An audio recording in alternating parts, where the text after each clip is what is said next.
Eddy currents are an interesting phenomenon. We know that anytime that we change the magnetic flux through something, that we generate an EMF, and if it's in a circuit, we can actually get current to flow. What's interesting is, if you take a pendulum setup like this, and you place a conductor, as it passes through a magnetic field, here your magnetic field is going into the screen, what is going to happen is the conductor, or I should say the charge carriers in these conductors, are going to feel an electromotive force. They're going to actually create small eddies of current, and because there's some resistivity to this conductor, some of the energy is going to be dissipated and converted into heat. So what's effectively happening here is you have mechanical energy as the pendulum swinging back and forth.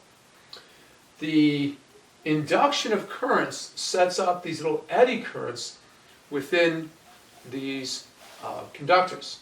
So they will then take the motion of the charge carriers, convert that into heat, because we have resistivity here, and the pendulum will start swinging slower and slower very rapidly. It will attenuate very, very quickly as we convert the mechanical energy into electrical energy, and then finally into heat. Again, anytime you have a moving conductor within a magnetic field, it does result in these small eddy currents. And in fact, this is actually used in some devices to create magnetic braking. And this is a nice, you can't generate the largest amount of frictional force here, but you can generate quite a bit. With traditional brakes, you're wearing two surfaces against one another, and because the two surfaces are mechanically in contact, eventually each side or each surface is going to wear out. In this case, you can actually create a brake without anything physically touching. And again, all you need is a permanent magnetic field. You have the rotating disc. This rotating disc is transferring mechanical energy. This creates eddy currents, and depending on the resistance of the material, the eddy currents will dissipate energy in the form of heat. And again, that's the same thing that a normal frictional brake will do. It'll convert into heat. But now we're not converting into heat by rubbing the two surfaces together. The surfaces won't wear out.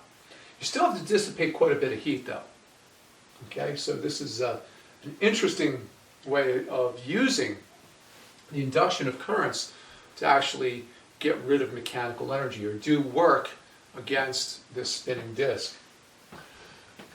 Again, we don't have the setup here, but you can actually demonstrate the effect of eddy currents by placing a pendulum inside a magnetic field. If it's a conductor, you'll set up these eddy currents. It will slow down very, very quickly. You can even put gaps in this conductor. And what the gaps will do is prevent the eddy currents from completing the circuit. And that will experience almost no attenuation due to the eddy currents. Or you can put a non-conductor in there and get the same thing.